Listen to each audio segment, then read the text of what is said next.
Your Steve Jones Show podcast is loading now. The Steve Jones Show podcast is sponsored by Sunbury Motors, North 4th Street in Sunbury, and Sunbury Motors Kia, routes 11 and 15 in Hummel's Wharf. Great to bring back in John Crispin. John, welcome back. Well, how you doing, man? There's a lot of weird stuff going on in my neighborhood right now. I'm losing neighbors, but we're excited about it, but maybe we're not. I really don't know how to handle all this. It's different. It's different. When you've done this as long as I have, you get used to change and different. Yeah. So it's interesting though, Steve, because it's like we've seen this in our business, right? You see coaches go from place to place all the time. You see assistants follow, but when you see it firsthand, it's different, and you're reminded of the commitment required to do this at the highest level in our sport in college basketball. It's a crazy commitment, and it's not just a commitment of the coaches who are leaving. It's a commitment of the family who relocate and kind of make their whole new life there or remake their life there because Joe has obviously been there when he was a professional. So, yeah, it's really interesting to see all this stuff play out. But the other thing is there's also the innocent bystanders like myself who I have the thought of having new neighbors, don't like that. I'm also assuming all of what Joe did in Crispin basketball. I mean, you're talking 700 kids in leagues, camps, clinics, and everything else. So Joe's like, yeah, I think I'm going to take the Penn State job. And I was like, so that means I have a new job too.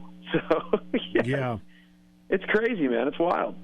It is wild, but, career-wise for Joe, I mean, he's head coach at Rowan, but now he's going to be assistant to the head coach at a Division I Power 5 program. Career-wise, if things go well, what can that mean? Well, I think ultimately what that can mean is he can probably start to look and pick out his job if it goes well. We understand what Joe's really brought to do. He's brought to bring offense, and it should be complementary of who and what they are on the defensive side. But Joe's a philosophical guy, and the philosophy has to be consistent with everything they do. So really, it's strategy, game planning, managing the personalities. I mean, all the things that Joe kind of did as a player and also did as a coach, he's still going to do, but he doesn't have to have the focus of a head coach, and I think it's a good thing. It's like a restaurant manager, right? Well, restaurant managers are best when they start as busboys and work their way up. He's getting a taste of all that, having had to make the decisions as a head coach. So it's an interesting way to do it, go the opposite way. Like most guys work as assistants till they get a head job. Joe's kind of doing it the opposite way, which also proves that he can do this at a higher level if it goes well. But I think, you know where Joe is. Joe's always wanted to be back at Penn State. He wanted to win at Penn State. He hasn't stopped thinking about how to win at Penn State since he was a freshman in college. When most of us were saying, is he ever even going to play? He was thinking about how we're going to win. So, I mean, he's really dedicated to the place as much as he's dedicated to the career, because I think that's where you be getting that slippery slope area where it's like, do you just want to chase and chase and chase and hopefully it works sometime? Or do you want to go make someplace great? Like, do you want to go make something better so when someone else inherits that job 20 years from now, 25 years from now, it's no longer a stepping stone. It's now a job that people want. I think that's ultimately the focus, and that's why he's there.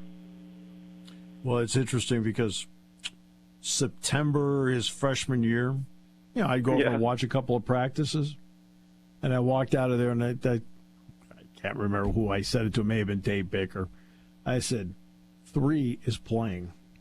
Yeah. He says, you think so? I said, he's playing. Yeah, and then, the way things go, I mean, Dan Earl gets hurt, and, here he is starting. And in Joe's mind, he's like, well, I expected to start anyway. And it's funny, like, there's a mindset behind that is borderline lunacy and borderline true conviction. And you've got to kind of balance the two, right? Sometimes you're not a lunatic about it. You really believe in yourself in a way that is pretty much unlike anybody else, right? And a lot of great athletes have that, right? Jordan, driven by his vindictive nature. He's always trying to prove something to you, right? Kobe had a fear of not succeeding. LeBron James is just insecure, and it drives him. So in a way, you just have to guide those things for a greater purpose. And I think that's why Penn State was always perfect for Joe, and in a way Joe was perfect for Penn State, was he was at home when he was there. right? Yeah. So you want to serve where you live more than you want to serve someplace else, right? It's why I felt lost at UCLA. It wasn't home. Penn State was home. Penn State was my family. The community was my family. So I think the biggest thing is he's going back someplace that he has purpose beyond basketball. And I think that's what makes this job a lot different than people understand. Two parts to that. Number one, so everyone knows, I know John went to UCLA. John never for a second stopped being part of my family. Well, thank you for that. And you know that. But you already knew that. Okay, but just so everybody knows, don't start everybody like he went to. No. He never stopped being part of my family. All right. Number two. Hey, Steve, I tell people all the time, I appreciate Penn State more than people that went there for 4 years because I left and lost it. That's right. Right, exactly. Number two, what does this tell us about Mike Rhodes? That Joe, even with the deep appreciation for Penn State, signed on to be with Mike Rhodes? First off, there's we'll start with one direction, right? There's what does this tell you about Mike Rhodes? Well, first off, he's secure. You don't bring someone you don't talk to Joe for 5 minutes and hire him if you're insecure. You don't. Joe will tell you exactly what he's thinking. He will give you his philosophy. He will hand it to you. And you're either going to like it or you're going to say, this guy's going to be too much for me. And Mike Rhodes is expressing his security in bringing someone like Joe on, because the more you spend time with Joe, the more you know this is a man who is deeply rooted in his convictions, and he will constantly share that. So there's that part. But the other part is Joe knows the balance is right with Mike. Right? Mike is not like Joe is, and Joe's not like Mike is, and that's good. Right? If I married myself, meaning my own personality that was like myself, we're in trouble. Instead, I married a saint who helps balance my lunacy out in so many ways, and that's why it's great. So Joe and Mike actually really balance each other in so many ways, particularly when you think about what Mike's been able to do defensively. I know he scored more at Rice, but the ultimate foundation that he created and the pressing defense, which he has been able to do, it plays right into the hands with what Joe's always wanted to do offensively, score 80, 90, 100 points a game. And to do that, you have to take the risks that Mike has shown the willingness to take as a defense. So if you add offense to what Mike's been able to do, that's dangerous. It's particularly dangerous in the Big Ten because no one's willing to do it. But, how many times, Steve, have we said, finish sixth, finish seventh every single year, but be different, and you'll be even more dangerous in the NCAA tournament. And that's the point that Dick Girardi and I tried to make. When Penn State had Jamari Wheeler, Isaiah Brockington, Myron Jones, that was speed out there, and it was speed on defense. It doesn't have to be speed on offense. It was speed on defense. And then this year, shooting the threes. Penn State over the last 6 years, for the most part, has been the running team in a walking league. Yes, and they haven't played. And here's the thing: they haven't played fast enough. And this is case in point.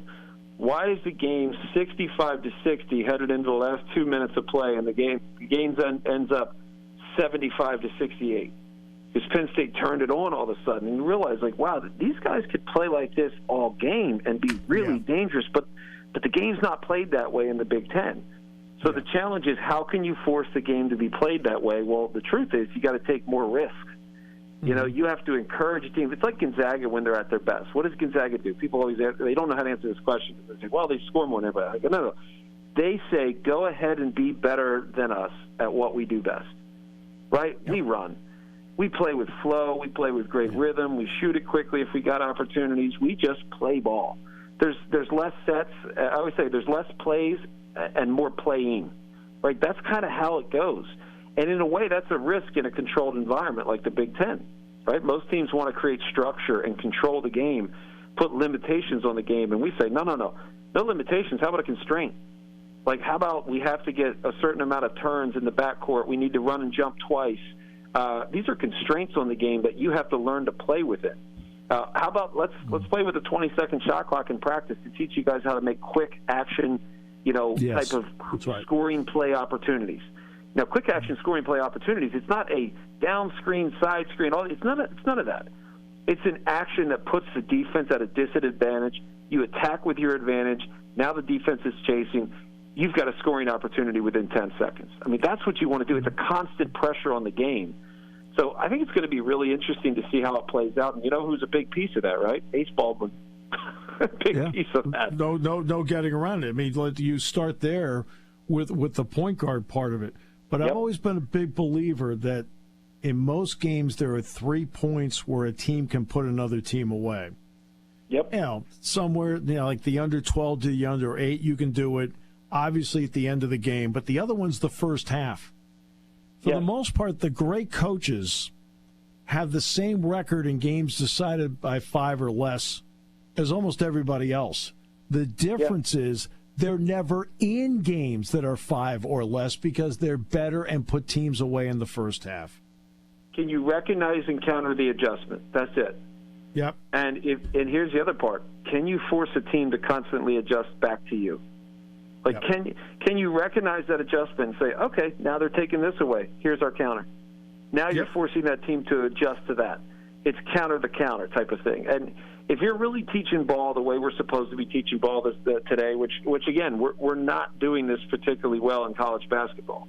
Otherwise, the NCAA tournament would have been more fun than just upsets. It would actually have been fun basketball, too. It would have been scoring in the 80s and 90s. Like, I had Michigan State and Kansas State. Those were the best games of the season. Yeah, that was awesome. I was there at the Garden for Westwood one. It was tremendous. Awesome. And why is that? Great flow, right? Less stoppages, less resets, meaning looking to the bench and saying, what are we going to run? You want to teach guys how to play. So do your teaching in practice, do your coaching in practice, and really take off those training wheels in the games because that's what makes you dangerous. And if there's any place to do it, Steve, it's Penn State, man. Right. Like, people celebrate who you are when you lose. You save a couple of things for the second half to see how they react to it, right? Yes. And that, and you can do that where, like, there's a couple things you just, like, lay back just a little bit. I'm going to save it to the second half. Are you now I'm going to run a set from the first half, and if you're going to defend it the same way, I now know, and this is the second half, I'll run a set to start the second half that is similar to the first half. You're defending it the same way. Now I'm going to counter. Yes, exactly. And you have no time to adjust because you have a 60-second media timeout. No, and there's also creative things you can do defensively, right? Sure. Where you've been running and jumping in a certain way in the backcourt, and maybe certain areas, you could blow it up and just keep them on their heels the entire time. Sure. And but the thing is, it's fearlessness. It is stop playing their game. Joe and I always go back to it. Revolutionary war tactics, man. Don't fight the redcoats on an open battlefield. Hey, beat them at the pass. Thin out the herd. Play our game. Hey, guess what? Okay, my godmother, right, lives 4 houses off the Lexington Green. Oh, so I know all about it, okay? Yes. The Redcoats marched in formation. Guess who fought from behind the walls? Yes. Yes. I mean, how about the Mel Gibson Patriots, right? It's like, no, we're going to blow up the bridge, and then we're going to corner some over here. They're not going to know what hit them and where we even came from. That's right. I mean, Penn State can do that basketball-wise, where you sit there and say, whatever we stop, they got an answer to. And whatever we adjust to, they've got a counter. That makes you dangerous. Dangerous in the Big Ten, dangerous in the NCAA tournament, and, oh, by the way, a lot of fun. Right. And that Michigan State-Kansas State game, which I think was the game of the tournament. Yes. You want to know what was interesting about it? Kansas State plays like that with Johnson and Noel and guys like that. Yep. I got that part. They play like that. Michigan State was, and I pointed this out to somebody when I was out in Des Moines. I said, watch out for Michigan State. They said, Michigan State? I said, because this is a team that wants to play loose and free, and they haven't been allowed to for 2.5 months. I said, watch them get unleashed. Yes. It's my 3-year-old who just got up from a nap. Open that back door, and that dude's he's in the sandbox. He's got his 4-wheeler out. He's all over the place, right? You just unleash him. Let the energy flow. But also, the other part of that, and you mentioned that with Kansas State too, is the creativity. Don't stifle creativity, man. You can't do it these days. These guys feed off of it. And Marquise Noel was case in point, but so was A.J. Hogarth. So was Tyson Walker. So was Malik Hall when they're given freedom. So and if you think, by the way, we keep talking about, well, they have the talent for it. It's like, everybody's got the talent for it. Yeah. The FAU has the talent for it, right? There's a ton of talent out there. Can you put them in a position where they feel confident to go ahead and let loose? That's it. I mean, there's certain elements that are important within structure, but if you allow creativity and instinct to then be a part of the structure, it's fun to watch. So here's the key, Steve. Stop using the term structure and start using the term boundaries. Yeah. You play with it here. You establish the boundaries. The boundaries are the rules with which we play, right? This is how we kind of serve one another on the floor. Stay within the boundaries, and you're free to express yourself as a basketball player. That's right. You operate like that, man. You are empowering players to go be the best version of themselves. And I think that's really what makes some teams great and other teams just stuck in the mud. And there are a lot of teams in the Big Ten that are stuck in the mud, and they like it in the mud, and they're going to keep you in the mud. It doesn't mean I have to play that way, right? You know, you have to just look. My freshman year, we played Mike Kelly in that Wisconsin team that held everybody to 50 points. We scored 78. I think Joe had 36. Yeah, he did. No one did that. No one did that against them. And Mike didn't know what to do. Yeah, and Mike didn't know what to do with it. And Mike's a really good player, so please, this is not Big Ten Defensive Player of the Year. It was National Defensive Player of the Year. I mean, exactly. But see, that's why I told everybody that I thought there were only two teams in the Big Ten that could get out of the first weekend. Michigan State was one, and Penn State was the other. Now, and I knew Texas was there. I knew that, right? And if Dessou doesn't have the game he has, Penn State does get through. Because Penn State's winning the game with 4 minutes to go. The reason is that they were the two teams in the conference that weren't the cookie cutters. Yes. I mean, look, it's Joe calls it a copycat league, and I said, well, you're now in the Big Ten, so you better stop saying that. I soften the term because I like to have opportunities job-wise, and I say it's an assimilation league. You assimilate to the way the game's played in the league so you can survive a 20-game conference schedule. Right. But the reality is you're trying to do that to win the league. Stop trying to win the league. Don't win the regular season. It's okay. Have a chance in the postseason tournament. That's it. It's Big Ten tournament and the NCAA tournament. It's okay to finish between 4th and 7th. You just want to get to the NCAAs. Because the problem you have with the style of play in the league is then it is officiated to the style of the play in the league. Yes. And that has become stifling. And I say it would do. I'm not putting down officials. That's what I'm not doing here. I'm saying it is officiated because of the style that is played in the league. And then they get to the tournament, and it's not officiated that way. And guess what? Yes, freedom. And guess what? My boundaries. I won't use structure anymore. Boundaries. I like it. It's true, but it's true. You see it happen year after year. We have the same conversation, and I'm sitting there saying, I've been telling you for years. I mean, I've had the conversations with people at the conference to say, hey, have you had conversations about style of play and why we're limited so much in the NCAA tournament? And the conversations always come back to, well, we don't want to tell coaches how to play. And I was like, okay, well, maybe you can punish them differently. Punish poor play through officiating. Call the game the way the game should be called, which is facilitating a game that has rhythm and flow. That's it. Fairness, rhythm, and flow. That's it. But we don't have that in the league. It's bang it out down low, call timeout, rest up so you can go bang it out down low again, and it's brutal at times. This league penalizes offense more than any league. I'm talking about like NFL, NBA, NHL, right? The Big Ten penalizes offense more than any league I've ever seen. Yeah, we celebrate charges as if they're great defensive plays. It's like, no, that guy did nothing but run in front and stand there with his hands down. That's not defense. And not guess rewarding what? it. 90% of ones that are charges are actually blocks, and you and I know it. Yep. It's like, come on. We wonder why the play is boring at times. And the dribble handoff. That's Lord. Knock it off. Just play. Man. I mean, and the thing is, we talk as if it's more physical now. I say, no, it's more athletic now. It's not more physical. It used to be way more physical when I played. And before that, even when scores were higher, when we did have the Loyola Marimounts and Michigan scoring 135 to 120, it was still incredibly physical, but it was allowable physicality. I always said this. This was my big thing when we came out with freedom of movement. I got on the officials bad, and I said, look, And I'm talking about the bureaucracy of officials, not the guys calling the game. The guys calling the game are doing their best to keep a job, and they're following stupid rules. But I said to these guys, I said, here's the problem, guys. What you don't understand is the game and everything else in life is all about balance, right? We're never going to be all one thing or all the other. We've got to have balance in the game. And when you come out with a point of emphasis that's freedom of movement, you darn well better come out with a point of emphasis that's freedom of contact. Because you need to determine what allowable contact is within the game so you don't just blow the whistle. And when the scoring goes up 1.5 points per game and you celebrate it as if you accomplished something, all you did was put guys at the free throw line. That's it. Yeah. The game's no better. You've slowed it down. So freedom of contact is as important as freedom of movement. Without the opposite side of it, there's no balance and there's no flow. You clean it up in 2 weeks. That way they know how the remaining 12 weeks are played.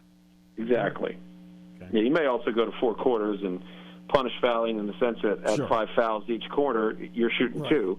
You'll stop people. But also, what people don't understand is the timeouts, the way we structure them in the men's college game, first off, is just dumb. We're the only basketball out there that plays two halves. It's just dumb. And if I hear one more thing about, TV, it's like, figure it out. Sit me in a room for 45 minutes with TV folks, and I guarantee we'll figure it out. I did the information, figure it out. I did the NIT in 2018. It was 4 quarters, and they figured it out. Yep. Yep.